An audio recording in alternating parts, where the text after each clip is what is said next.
कि डॉक्टर वर्दा मुश्ताक जो हैं वो उनकी गुमशुदगी की रिपोर्ट लिखाई गई। पुलिस ने फौरन उसमें काम शुरू किया।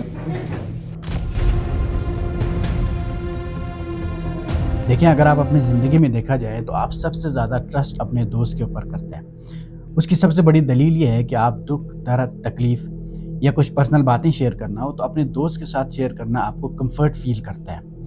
इससे ये साफ ज़ाहिर होता है कि आप जो अपने दोस्त के ऊपर बहुत ज़्यादा ट्रस्ट करते हैं। लेकिन कभी-कभार ज़िंदगी में आपको यही ट्रस्ट करने की जो आदत एक दिन आपको तबाह व बर्बाद करके रख देती है, आप इमेजिन भी नहीं कर सकते। किसी के ऊपर अंधा इत्मीनान करने का रिजल्ट अगर आपने देखना हो तो ये डॉक्टर वर्दा की केस एक बेस्ट एग्जांपल है। एबटाबाद की डॉक्टर वर्दा का केस जिसने पूरे पाकिस्तान को झंझोड़ कर रख दिया। बचपन की दोस्त को तो लालिश ने गरक कर दिया, लेकिन पोस्टमार्टम रिपोर्ट ने पुलिस के सारे दावे, सारे प्रेस कॉन्फ्रेंस की धज्जियां उड़ा कर रख दी। उसकी वजह यह है क्योंकि पुलिस ने पोस्टमार्टम रिपोर्ट आने से पहले यह दावा किया था कि डॉक्टर वर्दा को अगवा करने के 1 घंटे बाद ही कर दिया था। लेकिन बाद में पोस्टमार्टम रिपोर्ट में यह बात साफ लिखी गई थी कि डॉक्टर वर्दा को अगवा करने के 28 घंटे बाद उनको कर दिया गया था। मतलब 28 घंटे तक वो जिंदा थी और अगवा करने के अगले दिन उनको कर दिया गया था। अब सवाल ये है कि अगवा करने के बाद 28 घंटे तक उनको कहाँ रखा गया था और किराए के शमरेज को किसने 30 लाख रुपए देकर डॉक्टर वर्दा को करने के लिए हायर कर दिया था। और इससे भी बड़ा सवाल ये है कि पुलिस इस केस में बहुत एक्टिव क्यों नजर आते हैं। नॉर्मली हम जैसे लोग अगर अपनी बाइक छुड़वाने के लिए भी पुलिस स्टेशन जाएं तो हमें दर दर की ठोकरें खानी पड़ती है और जलील किया जाता है। हमें ऐसा लगता है कि हमने कोई करके थाने में आया हो। लेकिन यहाँ पर पुलिस बहुत एक्टिव नजर आती है। सीसीटीवी फुटेजेस और पोस्टमार्टम रिपोर्ट को भी सोशल मीडिया के ऊपर शेयर कर रहे हैं। इसका मतलब हरगिज ये नहीं कि पाकिस्तानी पुलिस बहुत एक्टिव हो गई है। पुलिस को एक्टिव करने के पीछे बहुत बड़ी रीजन है जो कि इस स्टोरी में हम कवर करेंगे। और डॉक्टर वर्दा को करने के पीछे असल मास्टरमाइंड कौन निकला, जानते हैं इस डार्क एपिसोड में। 4 दिसंबर 2025 को डॉक्टर वर्दा मुश्ताक डीएचक्यू हॉस्पिटल एबटाबाद से अपने बचपन की दोस्त रिदा जदून की गाड़ी में बैठकर वहां से निकल जाती है, लेकिन फिर वो कभी वापस नहीं आती। दिन के 4 बज जाते हैं, डॉक्टर वर्दा अभी तक घर वापस नहीं पहुंची। डॉक्टर वर्दा के वालिद मुश्ताक परेशान हो जाते हैं और बार बार डॉक्टर वर्दा के नंबर पर कॉल करते हैं, लेकिन कई बार ट्राई करने के बाद भी कॉल नहीं मिलता। वो मजीद परेशान होते हैं और परेशानी के उस आलम में मुश्ताक ने डॉक्टर वर्दा की बचपन की दोस्त रिदा जदून को कॉल करता है। तो रिदा कहती है कि डॉक्टर वर्दा तो यहाँ से सोने की ज़वरात लेकर यहाँ से मेरे पास से चली गई है। इससे मुश्ताक की परेशानियां बढ़ने लगती है और कुछ देर बाद पुलिस से रब्ता करता है और जिनाबाद चौकी जाकर अपनी बेटी की गुमशुदगी की इतला देता है। लेकिन पुलिस अपनी रवायात, अपनी आदत को मेंटेन रखते हुए सीरियस नहीं लेती और डॉक्टर वर्दा के वालिद को कहती है कि आपका जो केस है वो यहाँ पे दर्ज नहीं होगा, बल्कि आप मीरपुर पुलिस स्टेशन जाएं, वहाँ पे आपका कंप्लेन दर्ज किया जाएगा। जब डॉक्टर वर्दा के वालिद मीरपुर पुलिस स्टेशन पहुंच जाते हैं तो वहाँ पर भी पाकिस्तानी पुलिस ही होते हैं। तो उनका ये कहना था कि आपका जो केस है वो यहाँ पे दर्ज नहीं होगा, बल्कि आप थाना कैंट जाए, वहाँ पर आपकी कंप्लेन दर्ज की जाएगी और इन्वेस्टिगेशन भी शुरू कर दी जाएगी। अब डॉक्टर वर्दा के वालिद उस परेशानी के आलम में थाना कैंट पहुंच जाते हैं और वहां पर कंप्लेन दर्ज करवाने की कोशिश करते हैं और फाइनली मुश्ताक अपनी बेटी की गुमशुदगी की रिपोर्ट दर्ज करवाती है और इन्वेस्टिगेशन भी शुरू कर दी जाती है। इन्वेस्टिगेशन तो शुरू कर दी गई थी, लेकिन सवाल यहाँ पर यह है कि आखिर इतनी जल्दी पुलिस ने इन्वेस्टिगेशन शुरू क्यों की थी। क्योंकि अगर आप देखा जाए तो पाकिस्तान के अंदर एक छोटे से केस को सॉल्व होने में भी तकरीबन सालों लग जाते हैं और लोगों को सालों तक अदालतों की चक्कर काटनी पड़ती है।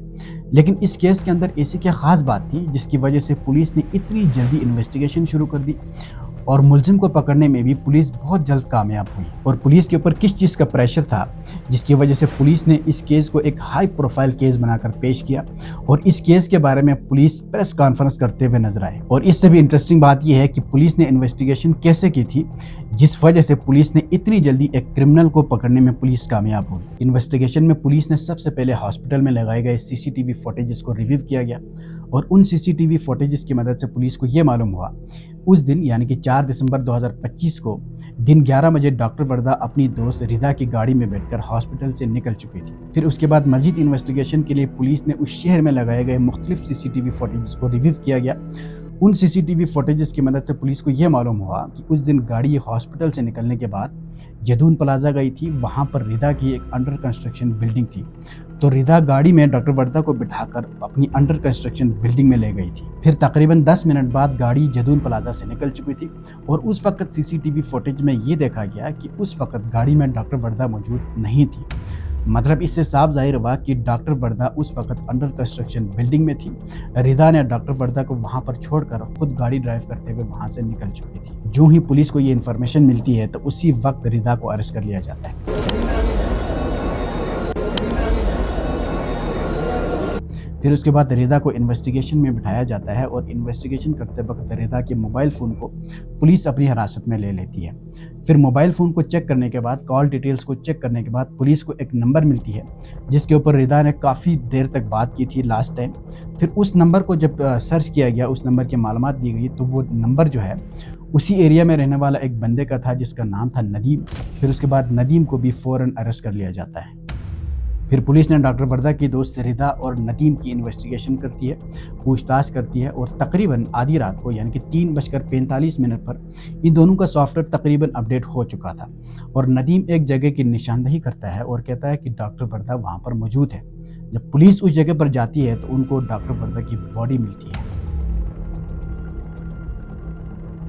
मतलब इन्होंने डॉक्टर वर्दा को दफन कर दिया था। तो आखिर उस दिन हुआ क्या था? क्या रिदा ने ही सब कुछ किया था या रास्ते में जेवरात ले जाते वक्त डॉक्टर वर्दा के साथ डकैती की वारदात हुई थी? और आखिर वो शख्स कौन था जिसने इतने बेरहमी से डॉक्टर वर्दा को मारकर उसकी बॉडी को पास जंगल में दफना भी दिया था? तो दरअसल कहानी कुछ यूँ है कि 18 अक्टूबर 2025 को डॉक्टर वर्दा दुबई जाने से पहले अपने 67 तोला सोने की जेवरात अपने बचपन की दोस्त रिदा के हवाले कर जाती है। डॉक्टर वर्दा के वालिद के मुताबिक जब वो पाकिस्तान वापस आई तो अपने बचपन की दोस्त रिदा से अपनी जेवरात वापस मांगी।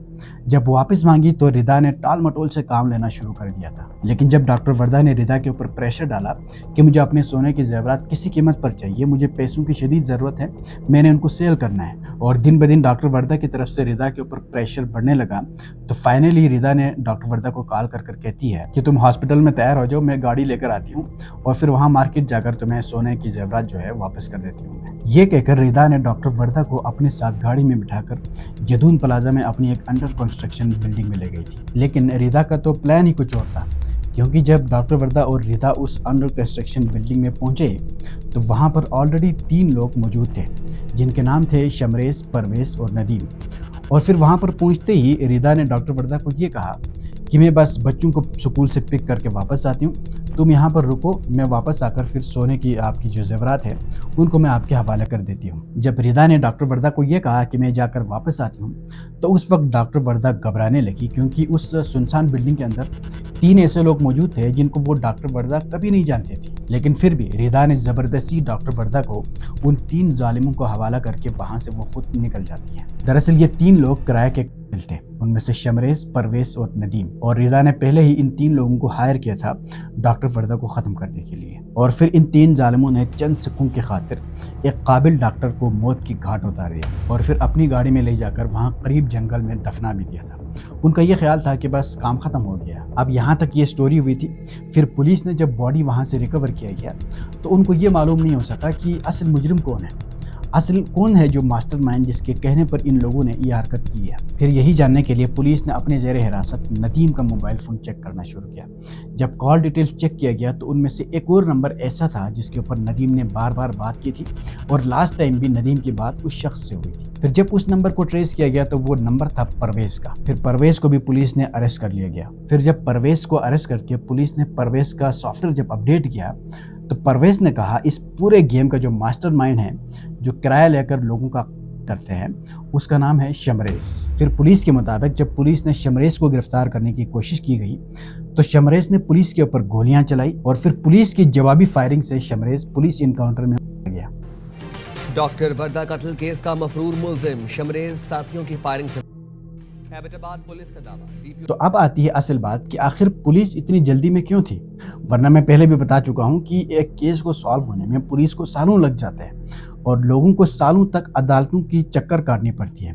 यहाँ पर पुलिस जो है मुजरिम को पुलिस इनकाउंटर में ही ख़त्म कर रहे हैं। तो इसका जवाब ये है कि जब डॉक्टर वर्दा को अगवा कर लिया गया था तो वहाँ हॉस्पिटल के तमाम एम्प्लॉइज़ और उस इलाके के तमाम लोगों ने मिलकर पुरजोर एहतजाज की थी और वहाँ पर सड़कें ब्लॉक की थी और जब ये वीडियो सोशल मीडिया के ऊपर वायरल होने लगा तो उस वक्त गवर्नमेंट की तरफ से ही पुलिस के ऊपर बहुत ज़्यादा प्रेशर था। इसी प्रेशर की वजह से पुलिस ने इतनी जल्दी में इस केस को सॉल्व किया और तकरीबन सॉल्व करने में कामयाब भी हो गई। एबटाबाद पुलिस डीपीओ हारून रशीद के मुताबिक डॉक्टर वर्दा को अगवा करने से लेकर उनकी मौत तक का जो टोटल टाइम था वो 1 घंटा था। मतलब 1 घंटे के अंदर अंदर डॉक्टर वर्दा को अगवा कर लिया गया था और उनको कत्ल कर दिया गया था।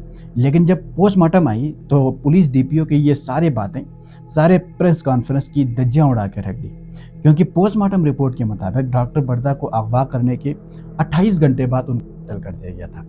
मतलब ये है कि पुलिस अगर वक्त पे एक्शन लेती तो शायद डॉक्टर वर्दा की जान बच सकती थी। और फिर गिरफ्तार मुलजमान से इन्वेस्टिगेशन के दौरान उन्होंने ये इंकशाफ किया कि डॉक्टर वर्दा को कत्ल करने के लिए उनको रिदा और उनके हस्बैंड ने 30 लाख रुपए दिए थे। और फिर उसके बाद रिदा के हस्बैंड को भी अरेस्ट कर लिया गया और ये तीनों मुलजमान अभी पुलिस की हिरासत में हैं। अभी कानून ने इनको कोई सज़ा नहीं दी गई। पुलिस का कहना यह है कि इनको कैफर किरदार तक पहुँचाया जाएगा। कि डॉक्टर वर्दा मुश्ताक जो हैं वो उनकी गुमशुदगी की रिपोर्ट लिखाई गई। तो ये था आज की केस स्टडी जिसमें एक दोस्त ने अपने बचपन की दोस्त को चंद रुपयों के खातिर किराए के कातिल हायर करके उनको बड़े ही बेरहमी से कर दिया गया। अब आप बताएं, आज के दौर में अगर ट्रस्ट करें तो किस पे करें, दोस्ती करें तो किस से करें? तो मोरल ऑफ द स्टोरी इसकी किसी के ऊपर भी बहुत ज़्यादा ट्रस्ट करना इंसानी सेहत के लिए बहुत नुकसानदेह साबित हो सकती है। दुनिया भर में स्पेशली पाकिस्तान में होने वाली ऐसी केसेस को एक्सप्लोर करने के लिए नीचे सब्सक्राइब का बटन दबाकर मुझे ज्वाइन कर सकते हैं। आपसे मिलते हैं अगली वीडियो में, तब तक के लिए अल्लाह हाफिज़।